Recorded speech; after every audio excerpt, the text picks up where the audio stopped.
Good morning and welcome back to Faith and Ministries. I have been encouraging people with joys and sorrows to refer to Psalm 23 out of the Bible. So I have Psalm 23 here in front of me, and I'd like to read it to you briefly so we can further reflect on the meanings of the word, the hermeneutics, if you will, the translations and what it means.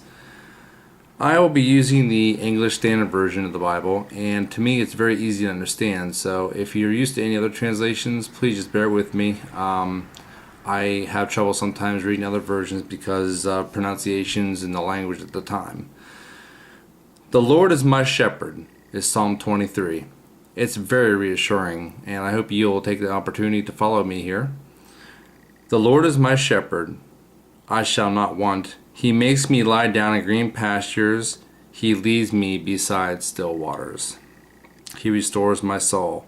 He leads me in paths of righteousness for his name's sake. Even though I walk through the valley of the shadow of death, I will fear no evil. For you are with me, your rod and your staff, they comfort me. You prepare a table before me in the presence of my enemies. You anoint my head with oil, my cup overflows. Surely goodness and mercy shall follow me all the days of my life, and I shall dwell in the house of the Lord forever. Now, we often use Psalm 23 for the remembrance and kind of like a memorialization of someone who may pass away. But I also see this specifically passage for Psalms reassuring. As a matter of fact, think about this. The Lord is my shepherd. He's our king. He guides us. He keeps us with his flock. And number two, I shall not want. The Lord is going to provide to us. We have to trust and obey in the Lord. It's kind of like Proverbs 3:5. Trust in the Lord with all thy heart and lean not unto your own understanding.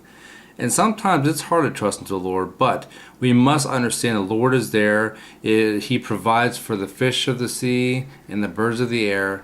He'll provide to us. We're his children. He makes me lie down in green pastures. Now, to me, my translation of that is he wants us to relax, to calm down, to let us pause and reflect where we're at, take in the environment, hence his creation. He leads me beside still waters. Think of the calming effect of maybe a little waterfall or the trickling sound of water over rocks or a creek bed, something like that, where you hear the water actively flowing. Very calm. That's what I picture and imagine. As a matter of fact, with many artists that we've had in our history to the current time, I'd love to see a portrait of someone illustrating a picture that would go along with Psalm 23. That'd be pretty cool, wouldn't it? He leads me in paths of righteousness for his name's sake.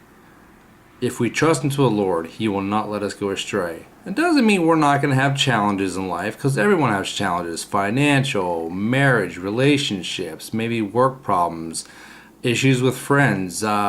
Anything from A to Z you can name of is going to be a challenge, you know. Right now, we currently cannot lay with lions, nor can lions lay with lambs, and there's a whole food chain out there because all through the fall of Eve eating the apple, all the way back to Genesis. So nothing is perfect. It's not going to be perfect until the Lord returns. Even though I walk through the valley of the shadow of death, I will fear no evil. Kind of hand in hand, again, the world is not perfect, and we understand that. But even though we're confronted with maybe troubling times, again, challenging times, I like using the word challenging because anything that may, nub at us emotionally, physically, could be diseases, could be, emotional issues, all kinds of different things. This could be perhaps, some tormenting on the evil spirits, the devil and his companions, if you will. But even though I'm using that wording, let's not fret. The Lord is with us. His light will shine and deter all that. We know this because the Lord is powerful. His light is what lights up heaven. So we know you are with me. Your rod and your staff, they comfort me. As I read through this, are you understanding the fact of how powerful, how glorified, how majestic the Lord really is? It's wonderful. There's so many people out there that probably don't sit to pause and really reflect on how wonderful God is. And it's taken me a long time to really understand that too, to really fathom, hey, this is God and this is what he can do. Extremely powerful. You prepare a table before me in the presence of my enemies. Now, I've been reflecting on this one quite a bit. You know, if there's someone you don't get along with, someone who you almost maybe can't stand, or there's a lot of tension between you, the two of you, I always figure it's easier to either walk away, or if he prepares a table before you in the presence of your enemies, make the most of it. Smile and nod. Pleasant greeting. You know, it's from the heart, because it's Jesus' love that you're giving them. Is it easy? No. Have I been there? Sure. Will I be there again? I'm sure I will. And so will you.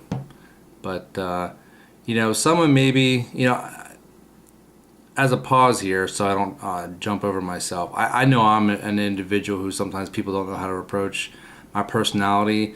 I see myself, I have a stone-faced personality. A lot of people don't understand how to read me, but at the same time, you know, I try to be open, more flexible, more calm and relaxed, because I like having conversations with people. So no matter what the challenge it is in life, what you're being faced with, what your barriers are, what the obstacles you are presented with, give it to the Lord. He will come through. He will come through. And he makes promises, and once he has a promise, he'll keep it. Thank you for joining me, and I look forward to meeting with you again soon. God be with you.